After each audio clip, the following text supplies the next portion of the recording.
शिकवायची, 3 गोष्टी शिकवायच्या आणि मगच आपलं भांडवल दुसरीकडे टाकायचं.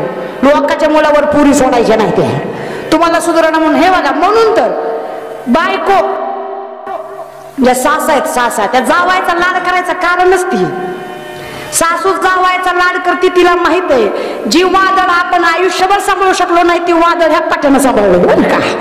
त्याच्यामुळे एवढा लाड असतो या, दुसरं कारण नाही काय. जावाय बापूला उडू नका, ठीक आहे, तुमचा मानवी नाही म्हणून लाड करीत नाही. तिला माहित आहे आपलं सांभाळलं ह्याच पाठ्यानं बरं का, म्हणून तुमचे पाय धुवून जरी पाणी पिलं तरी कमी येते यासाठी. या बघा सासा हो, आपली पोरगी 3 गोष्टी. पहिली संस्कृती कळती का?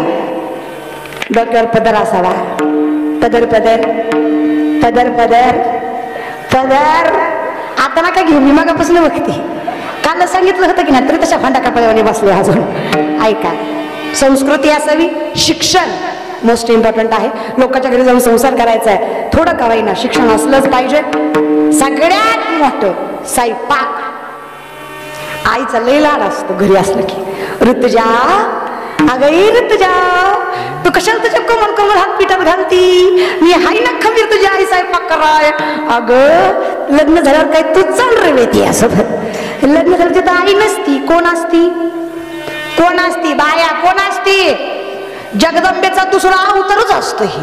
आणि ते काय गोडीच सांगतोय. सासू चिडती तेव्हा हिला आई आठवती, मग ऋतुजा म्हणती आई आंबा बाई मला कशी ग पावली,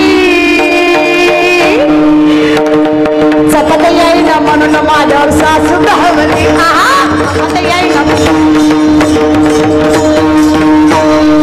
आता धावण नाही तर काय पुढलं करेल. पण पोरगी लय आग. पोरगी म्हणती माहेरी कोण स्वयंपाक करायची? आई. हिथं आहे का? हिथं कोण आहे? सासू ती सुरच बदलती. ती म्हणते आई, ओ आई, तुम्ही माझ्या आत्ती नाही, तुम्ही माझ्या आई.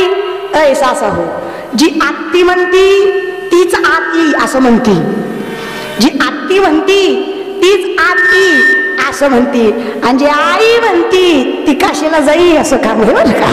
नीट आयांपासून सांभाळून राहा. ती लगेच प्रेमानं म्हणते आई, ओ आई. म्हातारी गुंगली, म्हातारी म्हणती लोकांचं लेकरू येतोय, मला आई म्हणतोय म्हणजे मी किती चांगली आहे.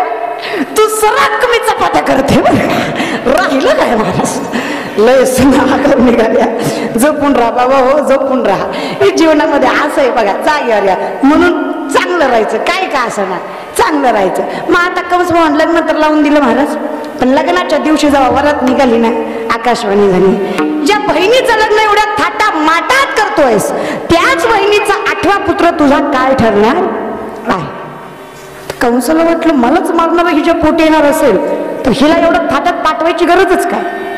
लगेच तलवार उपसली महाराज, गळ्यावर ठेवली. वसुदेव विनंती करतायत, आता तुमच्या बहिणी बरोबर ती माझी धर्मपत्नी आहे, तुझ्या प्राणाचं रक्षण करणं माझं कर्तव्य आहे. आणि मला सांगा, एका स्त्री हत्येचं पाप तुम्ही का तुमच्या डोक्यावर घेताय? स्त्री हत्या म्हणजे सगळ्यात मोठं पाप आहे. एवढं मोठं पाप तुम्ही का तुमच्या डोक्यावर घेताय? नका घेऊ, तुमचे सगळे वंश नरकात जातील. नको. मग काय, मी सांगतो तुम्हाला, आम्हाला दोघांनाही बंदीगृहात ठेवा, आमचा 8वा पुत्र आम्ही तुमच्या स्वाधीन करू. ठरलं, बंदीगृहात ठेवलं. पहिला पुत्र जन्माला आला. मग कंस मामा म्हणला पहिल्याला कशाला मार, आपल्याला मारणारा कोण आहे? 8वा आहे, पहिल्याला मारून फायदा काय? पण तिथं नारद आले. नारद, अख्ख्या गावात एक तरी नारद असतोच, तुमच्या गावात नसून पण असतोच. निस्ती कळ लावायची, बाकीची भांडणं निस्ती बघत बसायची. नारद कंसाला म्हणला येडा वेडा आहे का तू, देवावर विश्वास ठेवायला लागला? अरे देवाचं गणित कधी पलटन, 7 5 3 दशकांचा मेळा, एकतत्वी कळा सांगता येत नाही. आणि जर देवाचं गणित पलटलं तर पहिला होईन 8वा आणि 8वा होईल पहिला. कळ लावलं गेलं, हे आलं. पहिलं लेकरू घेतलं, पहिल्याला गर गर फिरवलं, भिंतीवर आदळलं आणि मारून टाकलं. पहिला, दुसरा, तिसरा, चौथा, 5वा, 6वा, 7वा सगळे मारले. पण आता जी 8वा होता ती साधा नव्हता. मला सुंदर असा श्रावण महिन्याचे दिवस होते, अष्टमीचा दिवस होता. श्रीकृष्ण जन्माला आले. जसे आले तसे 8 वर्षाचे होते. देवाला 8 हा आकडा फार आवडतो. कशामुळे? ऐका बरं का. जन्माला आले, कधी जन्माला आले? अष्टमीला. किती वर्षाचे? 8 वर्षाचे. बरोबर आहे. कितवे पुत्र होते? 8वे. जे दरवाजे होते ते देखील 8 होते. त्यांना 8 जास्त आवडतं. कारण ऐका, एक डोक्यासमोर घ्या, मराठीतलं एक. बरोबर आहे. गाठ मारल्याशिवाय एक येत? गाठ मारली की एक. 2 खाली गाठे, 3 गाठे, 4 गाठे, 5 गाठे, 6 गाठे, 7 गाठे, पण 8 ला गाठ आहे का? 9ला गाठ आहे. 8ला गाठ आहे का? 8ल्या गाठीची लोक देवाला आवडत नाही. तसली कसनुकी जातच पांडुरंगाला पटत नाही महाराज. ती वर्ण तुलय भारी वर्ण दुसती नातून कुस्ती असला कार्यक्रम देवाला आवडत नाही. ज्या माणसाच्या मनात गाठ नाही तीच पांडुरंगाच्या जवळ जाऊ शकतो.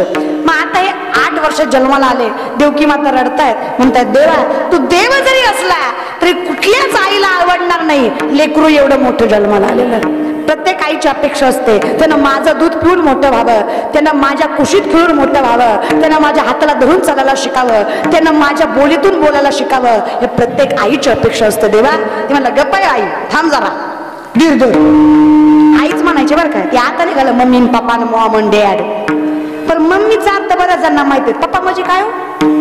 अय पप्पा हो. पप्पा म्हणजे काय? कोंबड्याला दाणं टाकताना काय म्हणता? पप्पा पप्पा पप्पा पप्पा पप्पा पप्पा. त्याला कोंबडा सरळ बापा म्हणायचं. कोंबडी पडाली तंगडी धरून बरं का. कशाला पप्पा तरी म्हणायचं? थोडं शिकवा हो, पोरांना शिकवा जरा. बाबा दादा काहीतरी म्हणलं शिकवा. पप्पा ही काही चीज झाली का?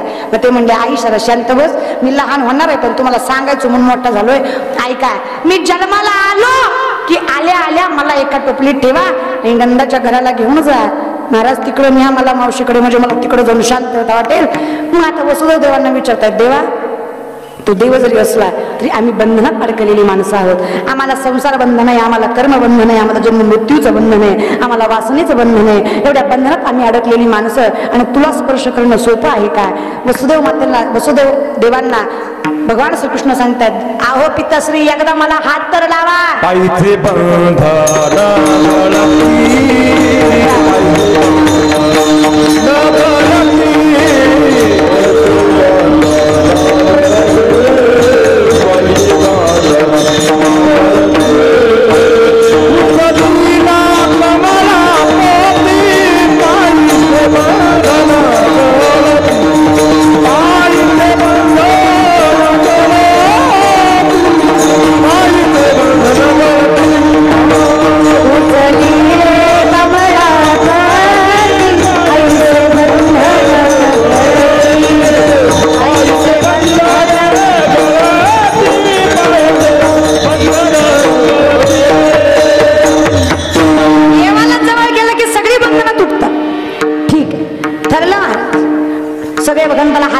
सगळे बंधन घालली, टोपली घेतली आणि ठरलं नंदाच्या घराला.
बात हो गई, जब से जन्मे कन्हैया तेरा मात हो गई, जब से जन्मे कन्हैया तेरा मात हो गई। खुल गए सारे ये ताले कोई क्या बात हो गई, खुल गए सारे ये ताले कोई क्या बात हो गई, जब से जन्मे कन्हैया तेरा मात हो गई, जब से जन्मे कन्हैया तेरा मात हो गई। चालीवर जाऊ नका, शब्दावर जावा, लगेच चालीवर जायचं महाराज का, चाली निघाल्याचे पण शब्द कथेतले आहेत. मग महाराज सुंदर असं देवाचं सगळे द्वार खोलले, सगळे सैनिक झोपी गेले, निघाले. दर दर दर दर पाऊस पडतोय महाराज, काही सुधरत नाही वसुदेवांना. चलतायत चलतायत, यमुना आडवी आली महाराज, यमुना आडवी आली. यमुनेतून जाण्यासाठी मार्ग निघत नव्हता. गोट्यापर्यंत पाणी आलं, गुडघ्यापर्यंत आलं, मांडीपर्यंत आलं, कमरेपर्यंत आलं, छातीपर्यंत आलं, तोंडापर्यंत आलं. आता नाकात घुसायला लागलं. देवाला वाटलं आता डोंगर मोडतोय, आता काय राहत नाही, आणि हे जर मी आलं तर मी बी मरण. देव नाही मारायचा, त्याला मरण नाही, तो देव आहे. मग काय करायचं? ती म्हणलं काय चाललंय तुझं माते, काय माझ्या म्हाताऱ्याला त्रास द्यायला लागली, दी की वाट जाऊ दे की. यमुना माता म्हणली आयुष्यभर तुझ्या चरणाचं आयुष्यभर वाट पाहिली, आणि तुझं दर्शन न घेता मी ह्याला जाऊ देत असते वय. यान बाया लय दटकुड्या, तशा नाही जाऊ द्यायच्या. आपलं साधल्याशिवाय जाऊ देणार नसते, जाऊ देत. देव म्हणला बाई तुझ्याच म्हणावं. डावा पाय काढला, डाव्या पायाचा